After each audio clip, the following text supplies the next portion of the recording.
Hi, this is Kari from On Point Quilter. This is part 2 of my electric quilt tutorial on creating an antique crazy quilt. Last week I talked about how to create the backdrop, or basically the crazy quilt blocks for this antique crazy quilt. This week I want to talk about how to put the circles and that pie shape in the quilt as well to finish things off. So I'm going to start by opening EQ7, and I'll open my project from last week, which was Antique Crazy Quilt. And I just want to edit that one. I did some recoloring of my block because when I looked back at my inspiration quilt, I realized that the dark red was used for the circle patches, and I didn't want quite that much red in my quilt because I wanted those circles to show. So I recolored this, and I'm going to add it to the sketchbook to save it. And now we're going to talk about creating those circles that go in each of the intersections, and then the quarter circle that goes in the corners, and half circles that go around the outside edge. So to do this, I need to work on my block, and I'm going to do a block, new block, and I'm going to select patch draw for this. And the reason I'm doing a patch draw block is because I want the template that I can use to create those perfect arcs. Now, when you do this, it might open up to the rectangle tab because that is usually the most frequently used. I want you though to click on the arrow and select circle so that you have a template that looks something like this. Now, for the block width and height, that really doesn't matter, so I'm just going to keep it the same at 6. Now I want to change my rings to 6, which means as I count out, I have 1, 2, 3, 4, 5, plus the center makes 6. And I want to change the spokes to 12, and if you count the spokes, you'll notice there are actually 12 spokes in there. And I will admit that I played a little bit with particularly the rings to get something that looked the correct size and gave me, the size of that outer circle. Now I want to select the Poly Draw tool, and I want to select the arrow next to it. And when I click on that, you'll notice that 2 boxes appear. One is the poly line, which is for drawing straight lines, and one is poly arc, which is to draw curved lines. I'm going to want to select the poly arc. And I'm going to start by drawing the outside circle, and I'm going to select, and notice now when I click on that upper point that it will actually curve to fit the arc that's going around. And so I'm going to select all 4 of the midpoints going around. I am now going to select one arc in, and notice because that's a straight line, I didn't have to change to polyline. I could still do the arc and it will follow again the template. And so now I'm going to select the 4 segments, and I do need to go back to my start point. And once I do that, I'm going to double click, and notice now that my shape has been recolored to just be that outer ring. Now I need to do a pie, so I'm again going to do the poly draw, which is still set to a poly arc. And it's selected that, so I need to select outside to make sure that I no longer am in the pick tool but back in the poly draw tool. And now I can start in the center. I can go out to the outside of the pie. Notice when I click on one pie shape and it goes over, it creates an arc, and if I double click on that center, the shape will fill in, meaning that it is now completed. Now I can select the pick tool, and notice that it is still selected, and I'm going to go up and select the clone and the rotate, and notice that it rotates basically one spoke over, and I can drag that in place. And I'm going to select the clone and rotate again, and I'm going to put that third pie shape. Now to do the rest, I can keep doing that, but I'm going to show you another way. And one is I still have the pick tool. I'm going to drag a box that includes just the 3 pie shapes. And they have to be completed shapes or they will not be included. Now notice that there is a larger segment that is selected. I can select the clone on that. I can select the flip top bottom, and now I can drag the 3 into place down at the lower section of the circle.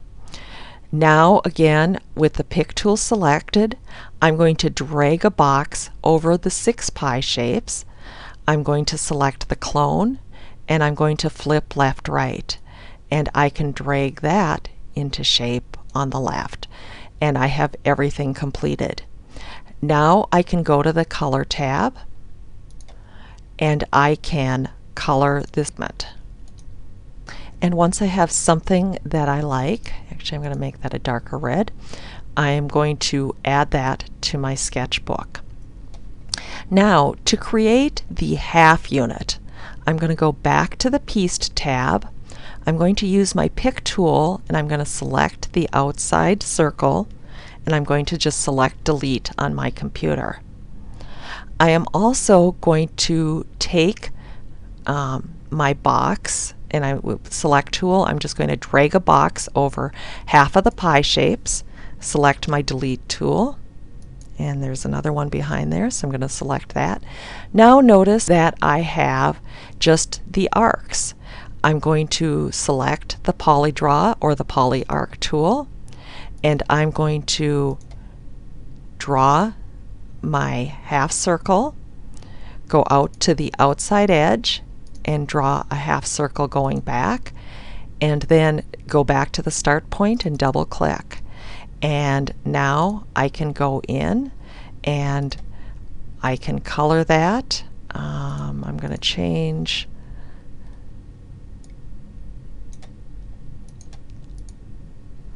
one of those colors, and I'm going to add that to the sketchbook. And now I'm going to go to the Piece tab. I'm going to take the pick tool, select that outside shape, select those 3 pie shapes, and select delete. And now with the Poly Draw tool or the Poly Arc tool, I'm going to create the half arc, outside point, go and create another half arc, go back to the first point, double click, and I go to the color tab, and I can select my red, and I can go ahead and add that to the sketchbook.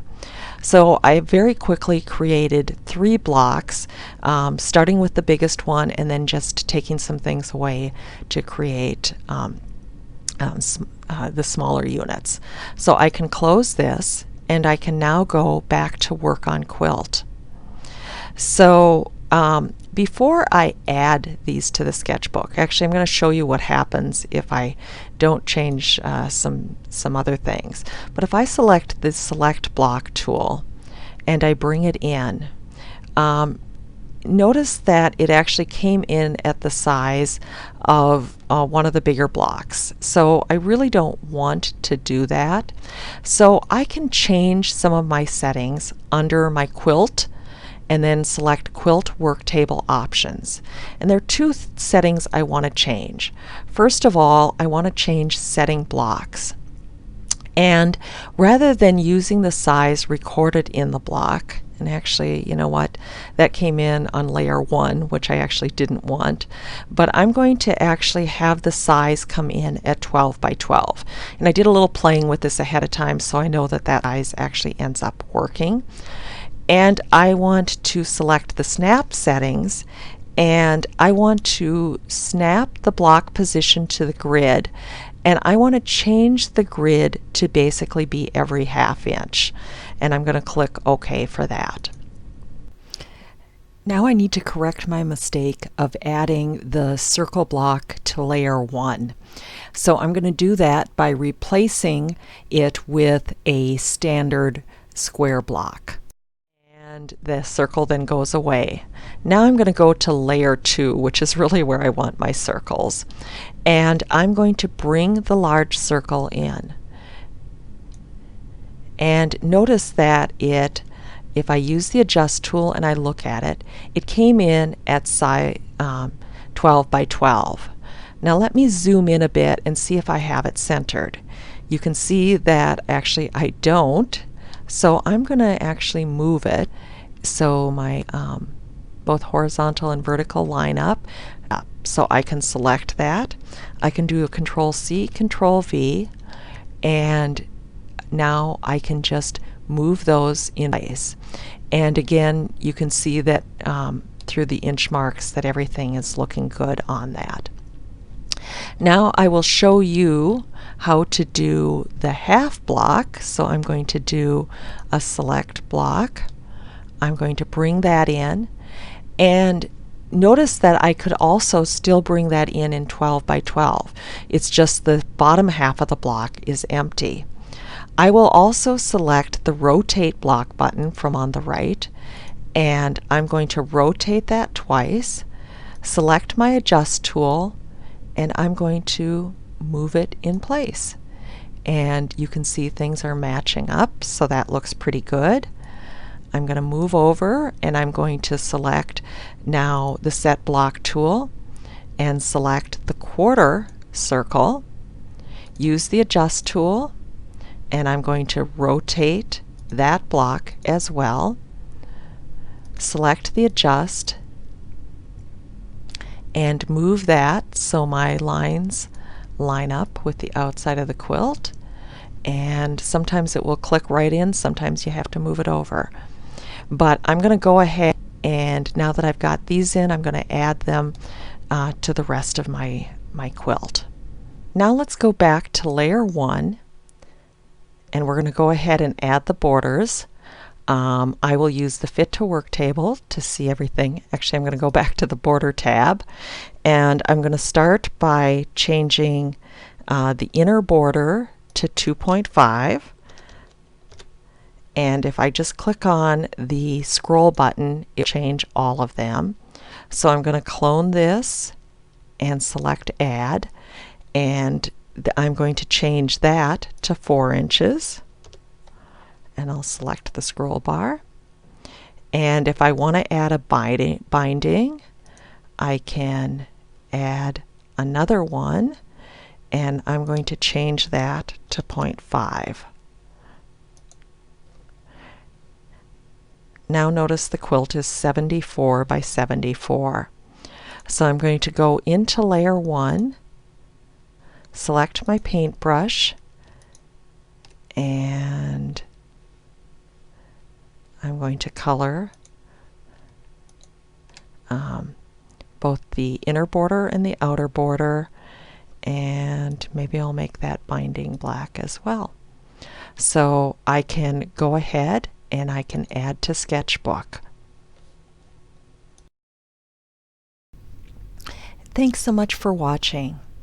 For additional videos and techniques, please subscribe to my weekly newsletter at www.onpointquilter.com.